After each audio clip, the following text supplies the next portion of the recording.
Alhamdulillahirabbil alamin, segala puji dan syukur marilah senantiasa kita haturkan, kita panjatkan kehadirat Allah Subhanahu wa taala atas segala karunia dan juga rahmat-Nya kepada kita semua, hingga sampai di pagi hari ini kita kembali diberikan kesempatan, kemudahan dan juga kekuatan untuk melaksanakan ibadah sholat subuh berjamaah.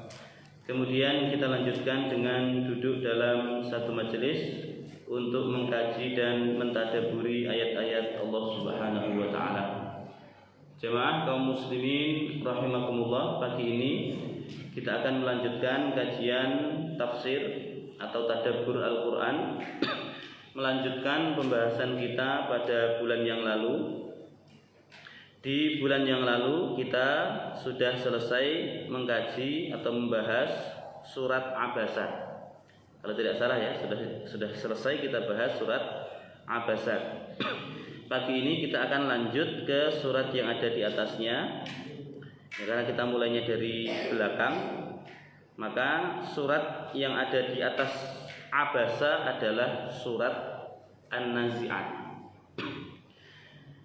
An-Nazi'at wan nazi'ati gharqa wan nashitati nashta was-sabihati sabha fas-sabiqati sabqa fal mudabbirati amra yauma tarjufur rajifah tatba'uha ar-radifah qulubu yauma idzin wajifah ila akhir surah, sampai ayat terakhir. Nah, surat An-Nazi'at ini kalau dihitung jumlahnya atau jumlah ayatnya ada berapa itu? 40 berapa? 46 kalau nggak salah. Jadi kalau surat An-Naba ada 40 jumlah ayatnya. Nah, surat An-Nazi'at ini ada 46. 46 ini panjang atau pendek? Ini masih di juz 30. Panjang atau pendek ini? Mau jawab pendek kok belum hafal gitu kan. Mau jawab panjang kok masih di juz 30. Ya, jadi gini, kalau panjang pendek ini ya tergantung pembandingnya sebenarnya. Ya tergantung ini surat ini mau dibandingkan dengan surat apa. Kalau bandingannya surat An-Nas, Al-Falaq, Al-Ikhlas, tentu surat An-Nazi'at ini ya hitungannya panjang. Wong An-Nazi'at itu 46, An-Nas hanya 6. Tentu 46 ini angka yang sangat banyak. Tapi kalau bandingannya surat-surat kayak Al-Baqarah, Ali Imran, An-Nisa, tentu An-Nazi'at ini terhitungnya termasuk surat pendek. Ya ala kulli hal, bagi bapak-bapak yang masih punya kemampuan untuk menghafal, maka setidaknya bisa menghafal surat-surat yang ada di juz 30. Hafal juz amma. Meskipun tidak hafal 30 juz, setidaknya hafal juz 30. Dan lumayan loh Pak, itu luar biasa. Untuk ukuran kayak kita yang usianya sudah di atas 40 tahun, kesibukan utamanya adalah bekerja, masih bisa menghafal juz amma. Ini tentu satu prestasi yang luar biasa. Baik.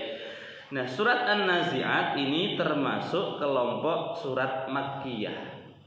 Makkiyah artinya surat ini diturunkan oleh Allah kepada Nabi Muhammad SAW sebelum beliau hijrah ke kota Madinah.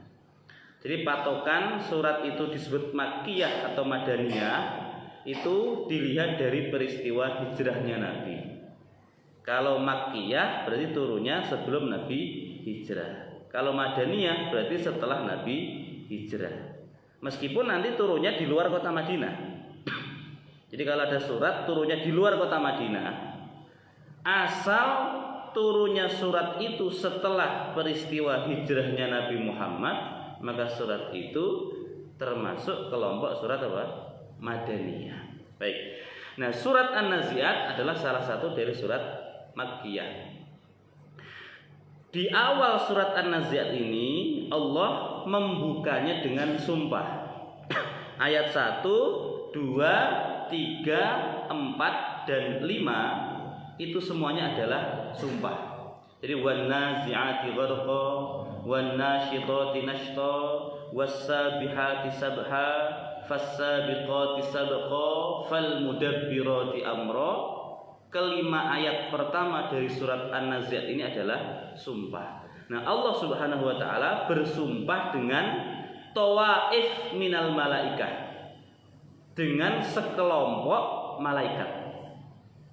Jadi An-Nazi'at, An-Nasyitat, As-Sabihat, As-Sabiqat, Al-Mudabbirat itu semuanya adalah malaikat-malaikat dengan tugasnya masing-masing. Jadi kalau mau disederhanakan, surat An-Nazi'at ini ayat 1 sampai ayat 5 Allah Subhanahu wa taala bersumpah dengan sekelompok malaikat dengan tugasnya masing-masing. Bismillahirrahmanirrahim. Wan nazi'ati gharqa. Pertama, ayat 1 Allah bersumpah dengan wan nazi'at, demi an-nazi'at. Nah, an-nazi'at itu apa? Dari kata naza'a. Naza'a artinya adalah mencabut. Maka kalau an-nazi'at berarti apa? Naza'a itu mencabut. Kalau nazi'atun, saya beri contoh gini. Kalau qara'a itu membaca. Kalau qari'un apa? Orangnya, pembacanya, pelakunya. Kataba itu menulis. Kalau katibun, penulis, pelakunya. Nah sama, naza'a itu artinya mencabut. Berarti kalau nazi'un atau nazi'atun apa? Pencabut. Jadi an-nazi'at itu malaikat pencabut nyawa. Malaikat yang tugasnya mencabut nyawa. Malaikatnya berapa? Ada banyak. Nah, selama ini yang kita tahu malaikat pencabut nyawa itu siapa? Malaikat siapa, Pak? Izra atau Isra? Izrail atau Israfil? Izrail. Nah, Izrail itu adalah pimpinannya, yang disebut dengan malakul maut. Dan malakul maut itu banyak. Pimpinannya malaikat Izrail, tapi nanti ada awan, ada pembantunya. Nah, an-nazi'at itu malaikat-malaikat yang tugasnya mencabut nyawa. Gharqan ay syiddatan, tetapi mencabut nyawanya dengan keras, dengan berat. Atau dengan apa? Syiddah itu dengan apa? Dengan paksa. Jadi ada malaikat-malaikat yang tugasnya mencabut nyawa atau mencabut ruh ya, mencabut nyawa. Lah kira-kira yang dicabut itu nyawanya siapa? Ketika malaikat ini mencabut nyawa mereka dengan paksa atau dengan keras. Jadi nyawanya siapa? Nyawanya orang-orang kafir atau orang-orang ahli maksiat. Jadi wan nazi'ati gharqa, demi malaikat-malaikat yang mencabut nyawanya orang kafir, orang ahli maksiat dengan apa? Dengan paksa, dengan susah, dengan berat, dengan keras. Saya beri analogi gini. Bapak pernah nanam singkong? Pernah kan? Singkong itu kalau habis ditanam, nanti kalau sudah tumbuh besar, lalu mulai berbuah atau berbiji kalau singkong itu? Singkong itu buah atau biji sih? Umbi-umbian ya, mulai berumbi ya. Kemudian singkongnya ini banyak, merekah banyak. Nah, ketika Bapak mau memanen singkong, itu kemungkinan ini kalau tanahnya agak padat keras, kemungkinan bisa sekali cabut atau tidak? Enggak kan? Perlu diangkat sekali, terus dientul lagi sekali, biar ada tekanan itu kan, kayak ada pegasnya. Ditarik, lepaskan, tuh 2, 3, tarik, lepaskan, sampai nanti berhasil dicabut. Lah gambaran analogi malaikat pencabut nyawa ketika mencabut nyawanya orang kafir atau orang ahli maksiat itu seperti itu. Ditarik sebentar, mentulkan, masukkan lagi. Tarik sebentar. Jadi dihentak dulu sebentar, masukkan lagi. Dihentak lagi, masukkan lagi. Dihentak lagi, masukkan lagi. Hentakan itu bahasa Arabnya sakrotun. Itu kalau sekali hentakan. Jadi ibarat cabut baru keluar kakinya sudah mati duluan, masukkan lagi. Cabut lagi keluar mati pahanya, masukkan lagi. Cabut lagi terus, jadi seperti itu. Nah, hentakan itu bahasa Arabnya sakrotun. Kalau sekali hentakan. Kalau hentakannya berkali-kali maka sakarot. Nah, itulah yang dimaksud dengan sakaratul maut. Sakaratul maut itu hentakan cabutan malaikat ketika malaikat mau mencabut ruhnya. Bisa dibayangkan? Lah orang kafir itu kenapa kok berat? Karena orang kafir, orang ahli maksiat itu dia berat untuk meninggalkan dunia. Jadi ibarat jasad kita ini kan dunia kan? Jasad kita ini dunia, Pak. Nah, orang kafir dia tidak rela meninggalkan dunia. Satu sisi dia mungkin sudah terlena dengan kesenangan dunia. Satu sisi dia tidak siap untuk mempertanggungjawabkan perbuatannya ketika hidup di dunia. Maka ketika ruh itu mau dicabut dari jasadnya, ruh ini seakan-akan tadi nyengkeram. Seakan-akan gak rela untuk meninggalkan jasadnya. Jadi kayak ada tarik-tarikan antara dirinya dengan malaikat. Itulah yang menyebabkan terjadinya sakroh ataupun hentakan saat kematian. Tarik, masukkan lagi, tarik, masukkan lagi. Pernah Pak menyaksikan orang yang seperti itu? Ya Allah alam ya, nggak usah bersuudzon, berprasangka buruk pada siapapun. Kalau misalnya pun kita pernah menyaksikan ada yang seperti itu ya kita nggak usah bersuudzon ya. Tapi gambarnya seperti itu. Wan nazi'at itu Allah bersumpah dengan malaikat pencabut nyawa.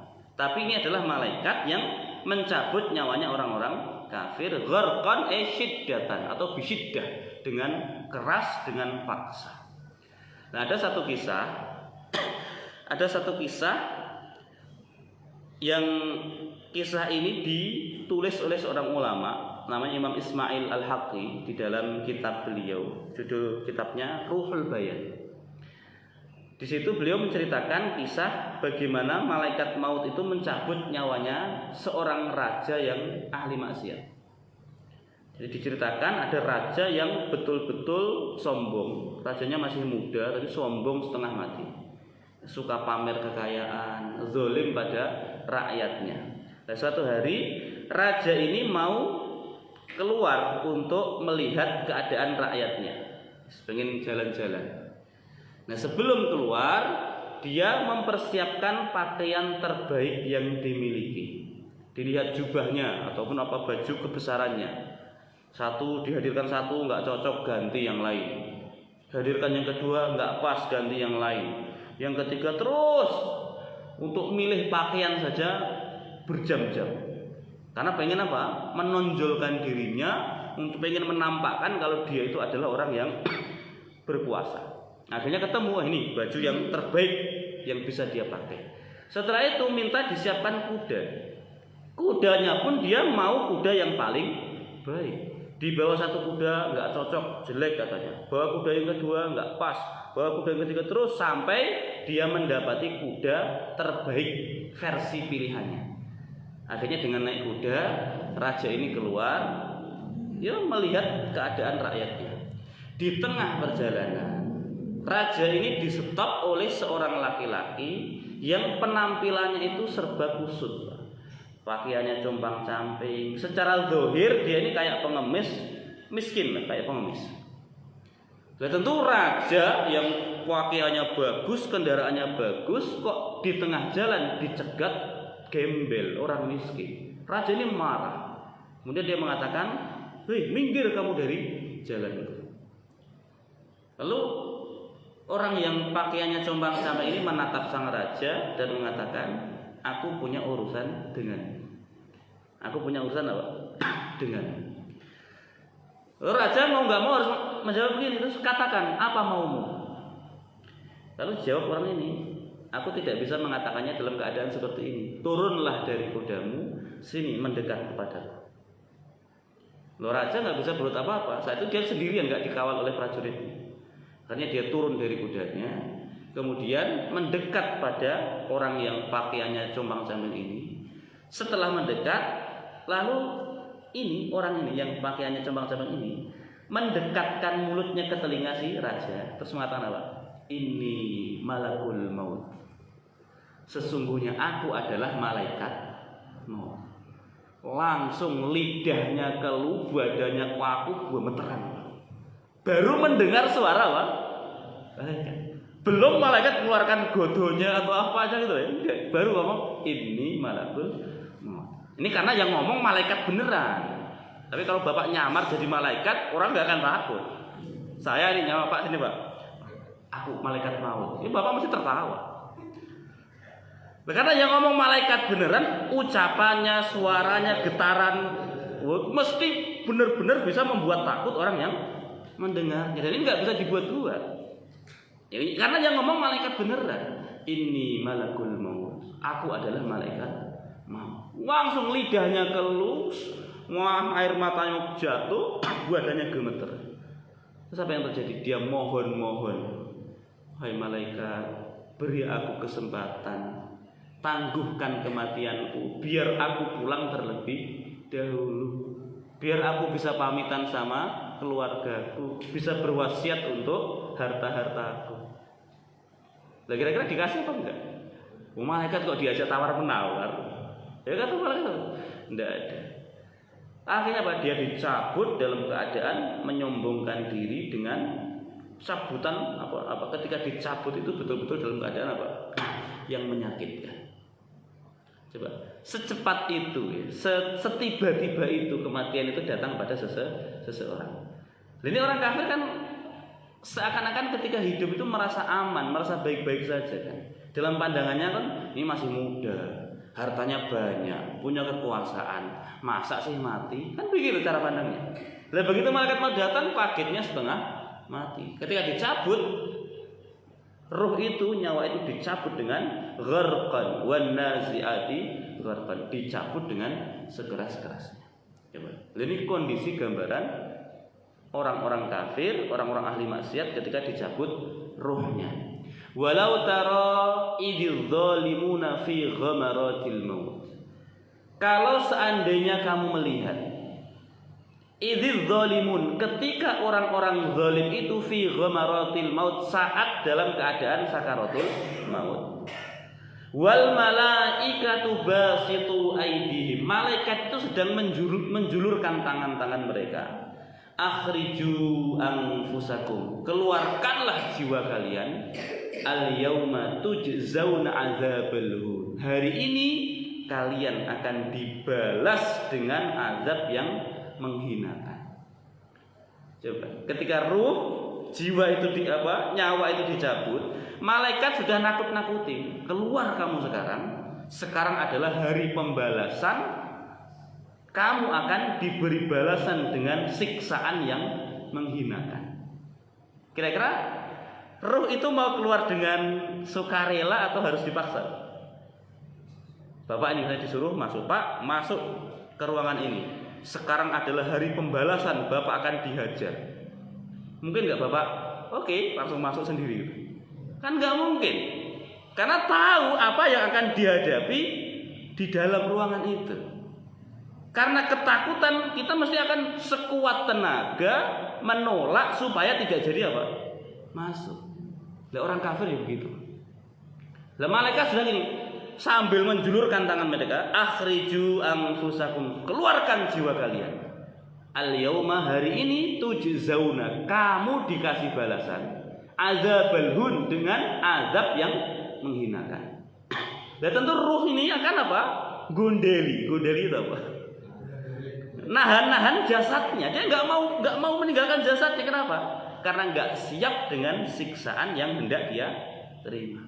Nah itulah kenapa malaikat itu mencabut roh mereka dengan dahsyat, dengan berat. Beda nanti dengan orang mukmin. Orang mukmin apa? Pak, keluarlah nih gambar surga diperlihatkan. Berat apa enggak?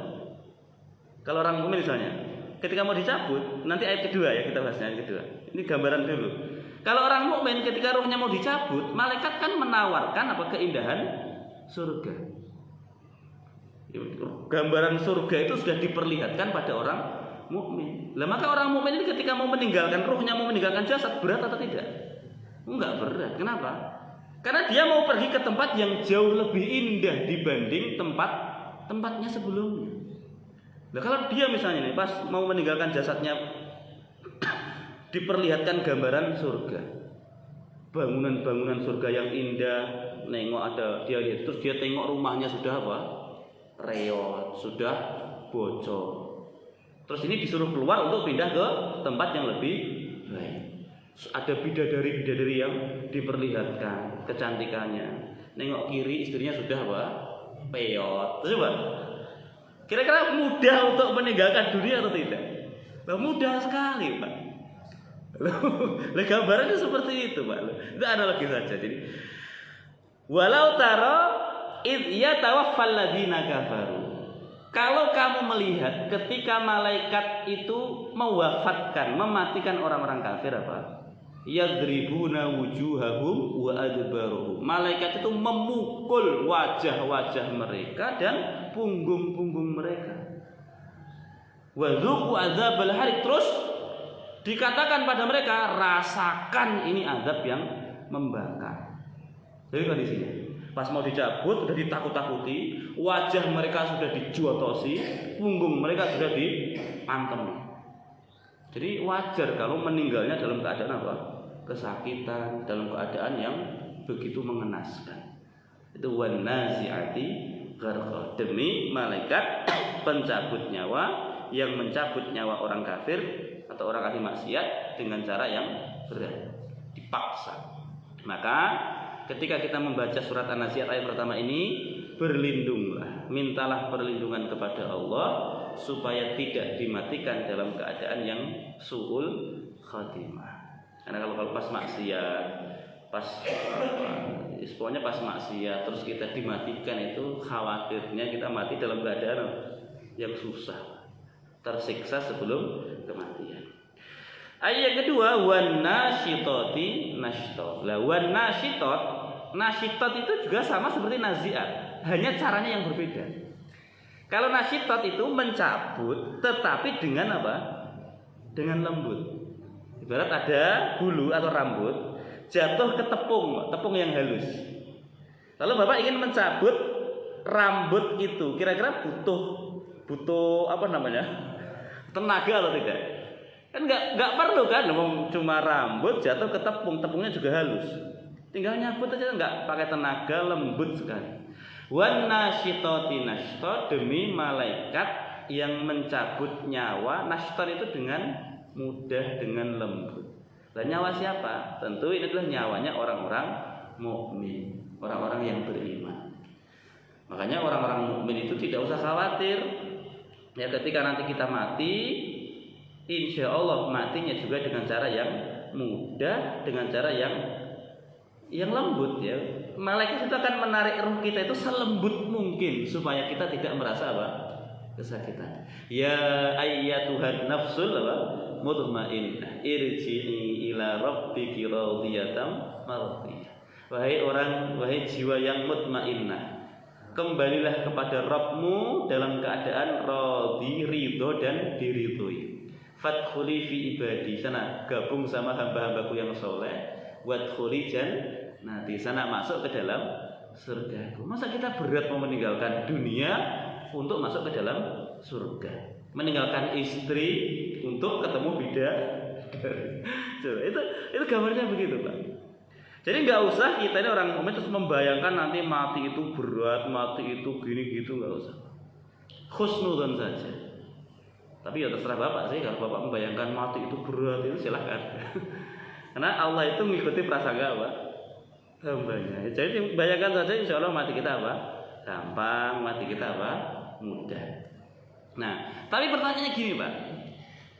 Orang mukmin memang ketika ruhnya dicabut itu malaikat mencabutnya dengan lembut, dengan pelan-pelan, dengan sehalus mungkin.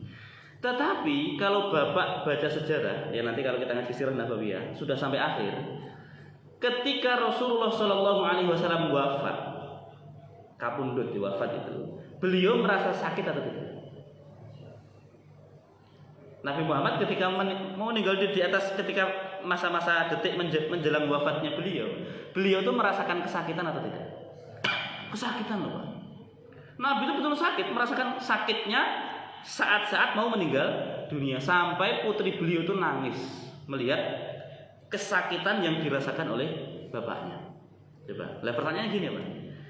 Lah Nabi Muhammad itu kurang iman apa? Kurang soleh apa? Lah kok pas nyawanya dicabut atau kapundhut tadi, beliau masih merasakan sakit. Lah Nabi aja begitu. Lah kita ini kan bukan Nabi, iman kita tidak mungkin selevel Nabi, amal kita nggak mungkin sebaik Nabi. Lah kira-kira matinya kita kayak apa? Ngerasa sakit atau tidak? Kalau kita katakan ngerasa sakit, tapi ayatnya wan nasyitoti nashto, demi malaikat yang mencabut ruhnya orang mukmin itu dengan selembut-lembutnya. Tapi kalau kita katakan tidak sakit, wong Nabi Muhammad orang yang paling soleh saja itu ketika ruhnya dicabut masih merasakan sakit. Bahkan ada yang menggambarkan seringan-ringannya orang meninggal dunia, katanya segampang-gampangnya orang meninggal dunia itu seperti disabet pedang berapa kali? 300 kali.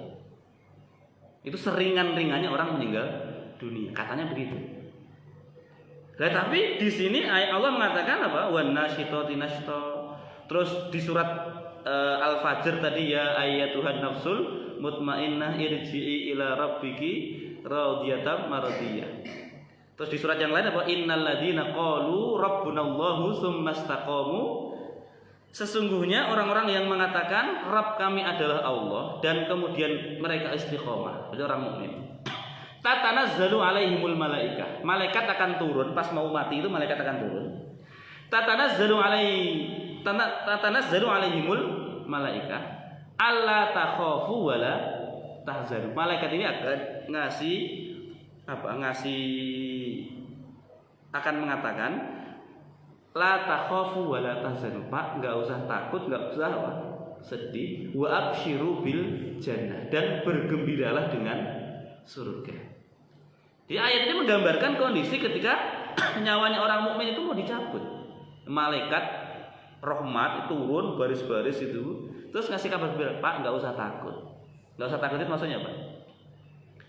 Gak usah takut, yang kedua gak usah sedih, yang ketiga bergembiralah dengan surga. Nah, ada 3 poin yang disampaikan oleh malaikat sebelum orang mukmin itu meninggal dunia. La takhafu, jangan takut. Kenapa dibedakan takut dan sedih? Bedanya takut dengan sedih apa? Takut itu untuk sesuatu yang akan terjadi. Kalau sedih itu untuk sesuatu yang ditinggalkan. Jadi sekarang la takhafu, jangan takut apa yang terjadi setelahnya. Ya, gak usah takut. Wala tahzanu, gak usah sedih, gak usah khawatir istri yang kamu tinggalkan, anak-anak yang kamu tinggalkan, kamu gak usah sedih. Nanti mereka ada yang ngurus, ya. Jadi gak usah khawatir. Nanti kalau aku mati, istriku bagaimana? Gak apa-apa, Pak, yakin.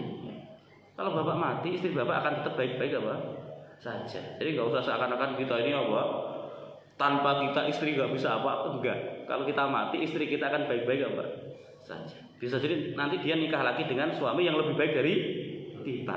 Bisa jadi kan? Nah, itu mana walat, enggak usah sedih. Wa absyiru bil jannah, dan bergembiralah dengan apa? Surga. Nah, ini gambaran ketika nyawanya orang mukmin dicabut. Tapi kalau kita melihat sejarah, membaca sejarah dan merasakan bagaimana saat-saat ketika Nabi meninggal dunia itu hadis-hadis yang menjelaskan Nabi itu merasakan apa? Sakit. Terus gimana memahaminya? Katanya orang mukmin itu dicabut dengan lembut, tidak merasakan sakit.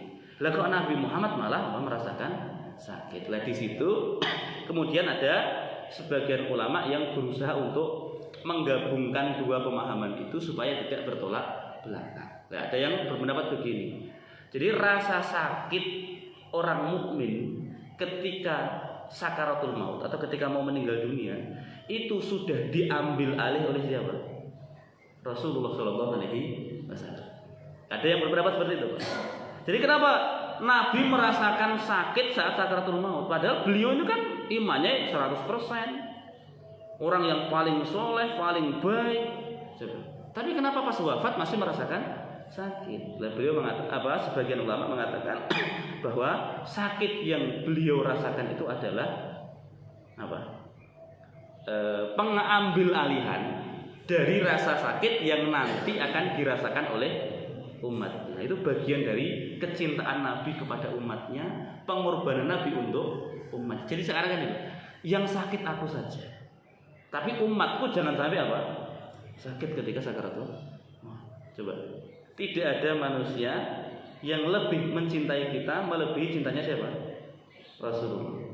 Jadi kebangetan kalau kita nggak mencintai Rasulullah. Sudah sedemikian besar Nabi mencintai kita, kok bisa-bisanya kita nggak mencintai Nabi? Yakin bakal Bapak buat tulis nih, siapa nih orang yang paling peduli padaku? Siapa yang paling mencintaiku? Nomor 1 pasti siapa? Rasulullah.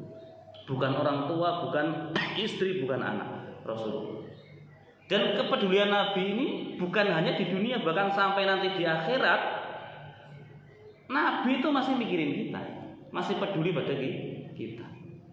Nah, kalau untuk urusan dunia nanti sebelum kita mati ini kan harusnya, ini menurut sebagian ulama, harusnya itu mati kita itu susah, Pak, sakit. Tapi Nabi rela menanggung rasa sakit itu supaya kita matinya tidak merasakan sakit. Itu kita di dunia. Lah nanti di akhirat di padang mahsyar, ketika kita kebingungan, ketika kita sudah kepanasan, Nabi punya satu permintaan yang pasti dikabul oleh Allah Subhanahu wa taala. Di situ Nabi menggunakan doa atau permintaan itu untuk siapa? Untuk kita. Untuk maslahat kita. Nabi tidak pernah memikirkan dirinya sendiri. Bahkan ketika nanti ada di antara umat Nabi, mungkin kita salah satunya, masuk neraka, itu Nabi masih masih memikirkannya.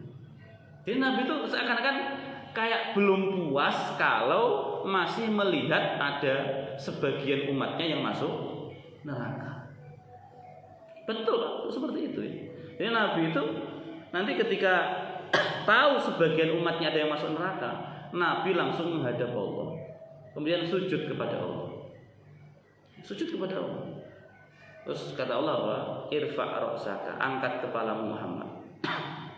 Kenapa? Mintalah, akan kukasih.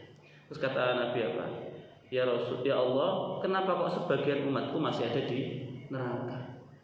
Terus kata Allah, usatun mudnibun, mereka itu ahli maksiat, orang-orang yang banyak dosanya. Terus kata Nabi Ya Nabi masih memperjuangkan nasib orang-orang yang ada di neraka. Tapi ya Allah, terus gimana dengan janjimu padaku? Katanya kau akan wala saufa yu'tika rabbuka wa fatarda. Kamu akan memberikan apapun kepadaku sampai aku ridho, sampai aku senang. Lah gimana aku bisa merasa senang di surga kalau masih terbayang-bayang ada sebagian umatku di neraka? Terus kata Allah, udah sana, jenguk umatmu di neraka. Jenguk di umatmu neraka. Akhirnya pergi ke neraka. Sampai di neraka ketemu malaikat penjaga neraka. Malaikat katanya kan. Cegat malaikat. Sebab Muhammad kemana? Aku mau nilai umatku. Oh, nggak boleh kan. Pokoknya aku pengen nilai. Aku udah diizinkan oleh Allah. Akhirnya jendela neraka atau pintu neraka itu dibuka. Kemudian Nabi menengokkan wajahnya, melihat umatnya itu ya pengikut Nabi Muhammad tapi dosanya banyak.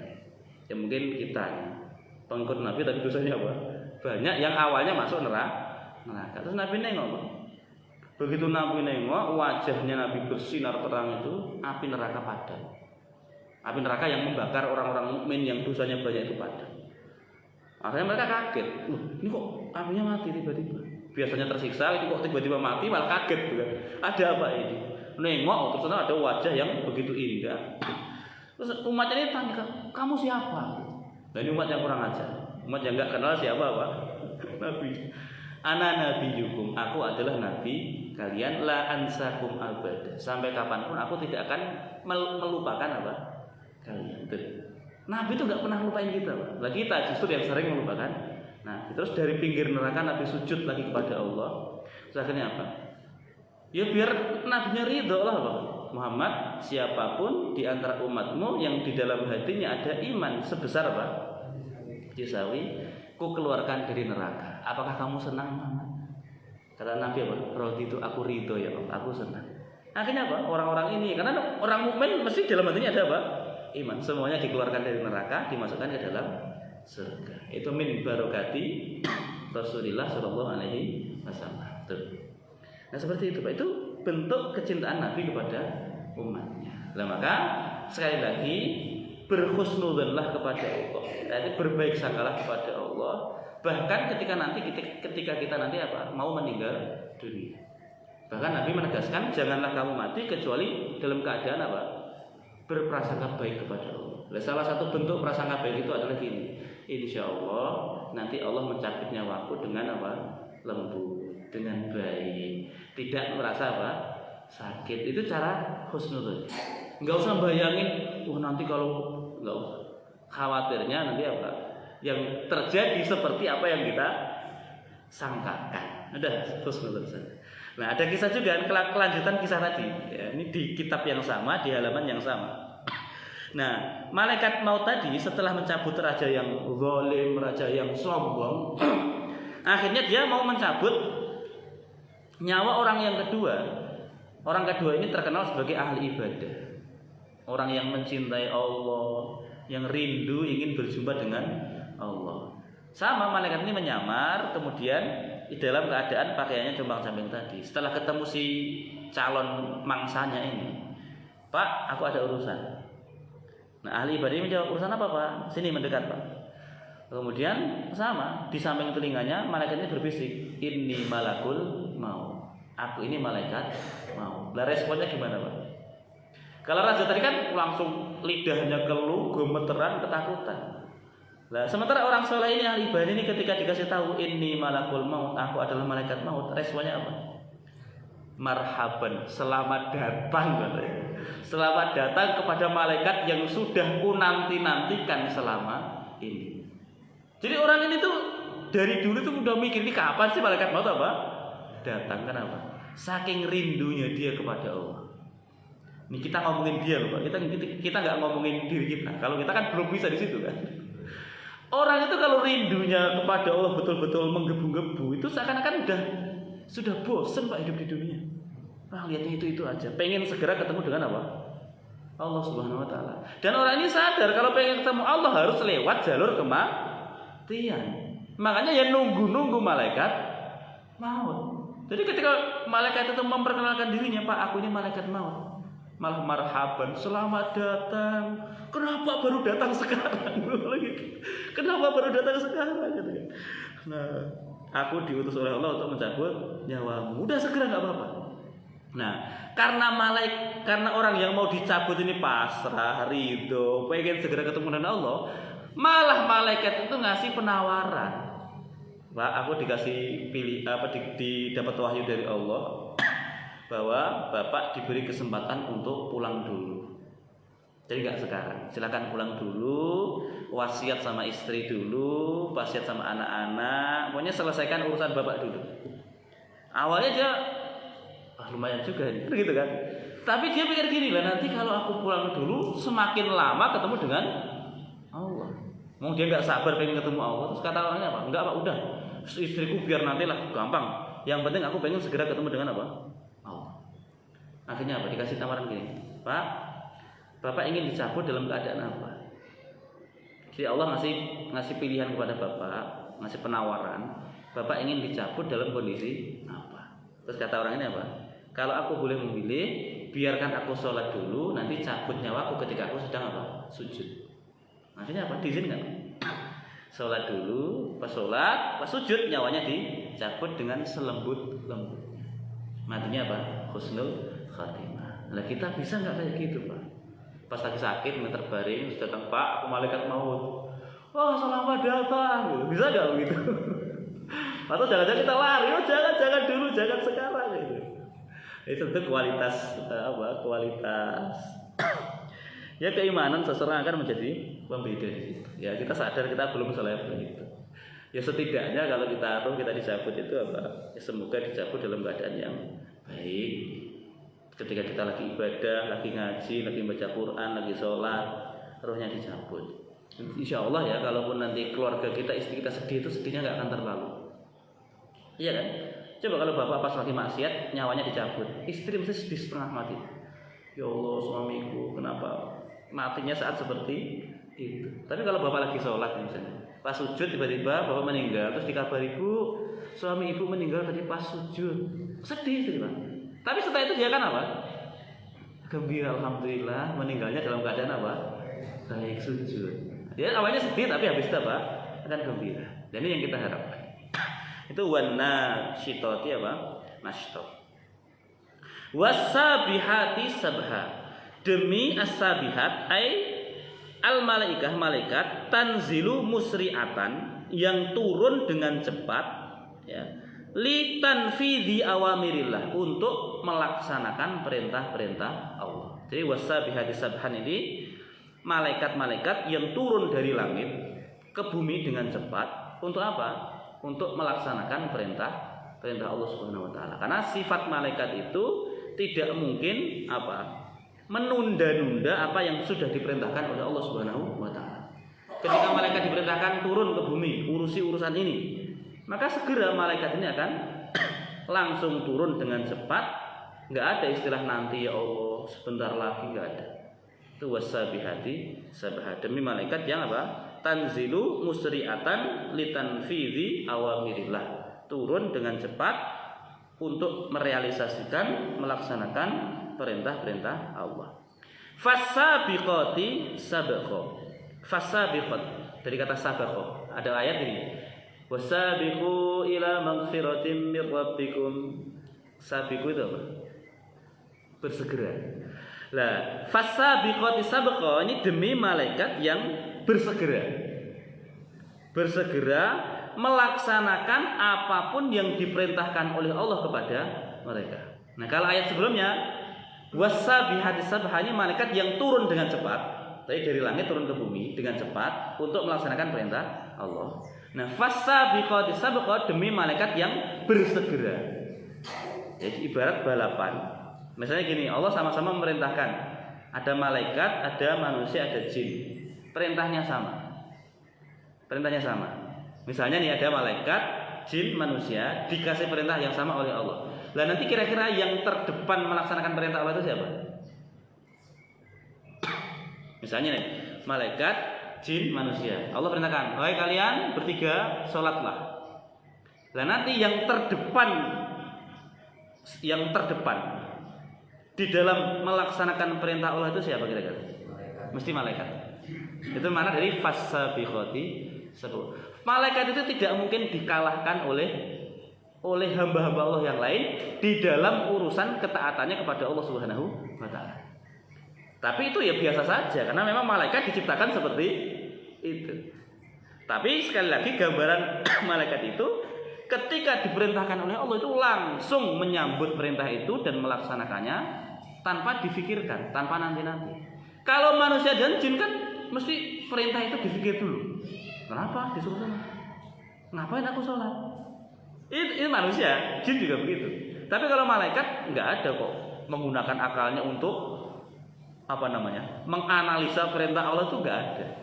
Itu fasabiqati sabqa. Malaikat yang bersegera, yang terdepan di dalam melaksanakan perintah Allah Subhanahu wa taala. Maka kalau bisa itu jadilah seperti malaikat. Sabiqil malaikah, ya. Kejarlah malaikat. Maksudnya dari sisi apa? Kecepatan mereka di dalam melaksanakan perintah Allah. Nah, kita perlu belajar dari malaikat. Ya. Ya kalau Allah perintahkan kita wa aqimus shalah, tegakkanlah salat. Ya, begitu dengar azan ya langsung apa? Bersegera ke masjid atau segera sholat. Begitu sudah ada kewajiban untuk membayar zakat, ya langsung bayar zakat. Itu sebagai upaya kita untuk apa? Ngikuti perilaku malaikat yang terdepan di dalam menjalankan perintah Allah. Baik. Wasabiquna litanfidil awamir. Malaikat itu terdepan di dalam menjalankan perintah-perintah Allah Subhanahu wa taala. Baik. Fal mudabbirati amro. Fal mudabbirat demi al mudabbirat. Malaikat-malaikat yang mengurusi amron urusan. Kalau Bapak ditanya yang mengatur alam semesta ini siapa? Ya Allah kan. Yang menurunkan hujan siapa? Ya Allah. Yang menumbuhkan tanaman Allah, yang mencabut nyawa Allah. Semuanya itu diatur oleh Allah. Tetapi di dalam melaksanakan urusan-urusan itu Allah memiliki apa? Wakil-wakil. Nah, wakilnya ini adalah malaikat yang tugasnya untuk mengurusi berbagai urusan. Nah, Allah mendelegasikan malaikat Mikail untuk menurunkan hujan. Malaikat pencabut nyawa untuk mencabut nyawa. Itu namanya al-mudabbirat. Malaikat-malaikat yang tugasnya apa? Ngurusi berbagai urusan. Fal mudabbirati amro, demi malaikat-malaikat yang mengurusi berbagai urusan. Al malaikatu tanzilu bitadbir min indillahi azza wa jalla. Malaikat turun dengan membawa perintah ataupun membawa urusan dari sisi Allah Subhanahu wa taala. Faminhum, di antara mereka para malaikat itu, man yursalu litaskhiril matar warrih. Ada yang diutus untuk mengatur angin dan hujan. Jadi secara hakikat yang mengendalikan angin dan hujan itu siapa? Ya Allah. Tetapi Allah memiliki apa? Utusan, yaitu namanya malaikat yang didelegasikan untuk ngatur angin dan hujan. Wa minhum man yursalu li kitabatil a'mal. Ada malaikat yang diutus, dikirim untuk menulis, mencatat amal manusia. Wa minhum man yursalu liqabdil arwah. Ada malaikat yang diutus untuk mencabut ruh atau mencabut nyawa. Wa minhum man yursalu liihlakil umam. Ada malaikat yang diutus untuk membinasakan satu kaum. Kama waqa'a liqaumi sholeh, sebagaimana telah terjadi pada kaum Nabi Soleh masa dulu. Kaum Nabi Soleh itu kaum yang mendustakan Nabi Soleh, ya, membunuh untanya Allah itu ya, untanya Allah yang menjadi mukjizatnya Nabi Soleh. Akhirnya kaum ini dibinasakan oleh Allah melalui siapa? Ya malaikat yang diutus. Nah, sebagaimana Allah juga membinasakan kaumnya Nabi Lut, ya Nabi Lut melalui tangan-tangan malaikat. Itu namanya fal mudabbirati amro. Malaikat-malaikat yang tugasnya ngatur urusan. Tadabbarul amro wafqama amarallahu karyahi wal amtori wa qabdil arwahi wa ghairi dzalik. Malaikat itu ngurusi urusan sesuai dengan apa yang diperintahkan oleh Allah. Yang disuruh ngatur angin, ya tugasnya hanya ngatur angin. Yang disuruh mencabut nyawa, ya mencabut nyawa. Dia tidak akan apa?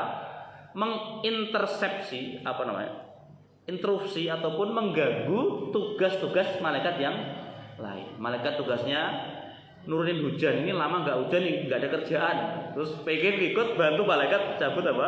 Nyawa. Nggak ada yang begitu, Pak. Yang sok-sokan itu nggak ada ya. Ini kan udah lama nih nggak nurunin hujan, malaikat ini nganggur itu kan, nggak ada kerjaan ini, terus pengen bantu malaikat mencabut nyawa. Nggak ada. Masing-masing punya job desk-nya sendiri-sendiri sesuai dengan yang sudah ditetapkan oleh Allah Subhanahu wa taala. Kullu harakatin fis samawati wal ard, setiap gerakan yang ada di langit dan bumi, min harakatil aflaq wan nujumi wasyamsi wal qamari war riyah wasahab, dari gerakan matahari, bintang, bumi, bulan, angin, awan, wan nabat, tumbuhan, wal hayawan, binatang, fahiya nasyi'atun anil malaikatil muwakkalina bis samawati wal ard. Itu semua adalah nasyi'atun itu. Itu semua terjadi karena ada malaikat yang didelegasikan oleh Allah untuk mengatur dan untuk merawat itu semuanya. Kama qala ta'ala fal mudabbirati amro, demi malaikat yang tugasnya adalah mengurusi berbagai urusan. Ya Allah mengatur segalanya, tetapi Allah memiliki utusan-utusan yang mewakili urusan itu. Baik, dah sampai di sini dulu ya. Ayat ke-5, nanti ayat ke-6 dan seterusnya kita sambung di pertemuan yang akan datang. Wallahu a'lam bishawab. Sebelum kita akhiri, barangkali ada pertanyaan. Silakan.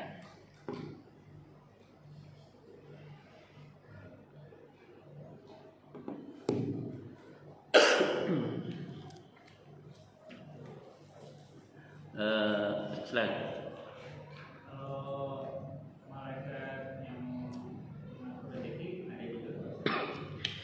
Malaikat yang mengatur rezeki.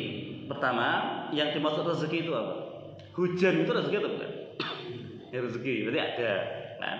Dan berarti masing-masing, Pak. Ya, malaikat yang mengatur rezeki ya ada. Hakikatnya yang mengatur rezeki itu adalah Allah, tetapi Allah mendelegasikan tugas itu kepada malaikat-malaikatnya. Nah, malaikat itu jumlahnya sangat banyak dan tidak semua nama malaikat kita ketahui. Ya kan? Yang kita tahu kan sebatas kalau dari kecil kita diajari berapa malaikat? Ya 10 kan? Padahal urusan alam semesta ini kan banyak sekali kan? Tentu yang ngurusi tidak hanya 10 malaikat. Nah, jadi tetap ada malaikat dengan tugasnya masing-masing, hanya saja kita tidak tahu nama-nama mereka karena Allah tidak mengabarkan kepada kita. Itu.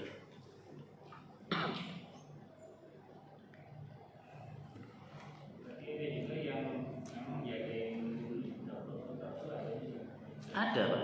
Yang jaga ars supaya tidak jatuh saja ada kan? Ars itu kan makhluk Allah yang paling besar kan? Itu saja supaya tidak jatuh, itu Allah menugaskan berapa? 8 malaikat untuk apa? Nyangga ars. Padahal kalau tanpa malaikat Allah kuasa atau tidak? Ya kuasa. Ya. Malaikat yang tugasnya menjaga gunung ya ada. Ya kan ada kisahnya kan? Malaikat pas Nabi pulang dari Taif itu kan, malaikat yang tugasnya jaga gunung itu apa? Menawarkan bantuan pada Nabi Muhammad. Muhammad, kalau kamu mau, Allah sudah merintahkan aku. Kamu suruh aku untuk mengangkat 2 gunung itu, kutimpakan mereka, langsung kulakukan. Gitu. Jadi masing-masing ada tugasnya. Ini kalau diadaptasi atau diadopsi oleh orang-orang kafir, orang-orang Buddha, itu nanti jadi dewa-dewa. Ada dewa langit, dewa gunung, dewa air itu kan. Kalau Bapak nonton film Sun Gokong lah itu. Nah, tapi tentu nggak seperti itu ya. Jangan aneh-aneh itu udah masa kayak gitu. Ya, lagi di luar tema boleh.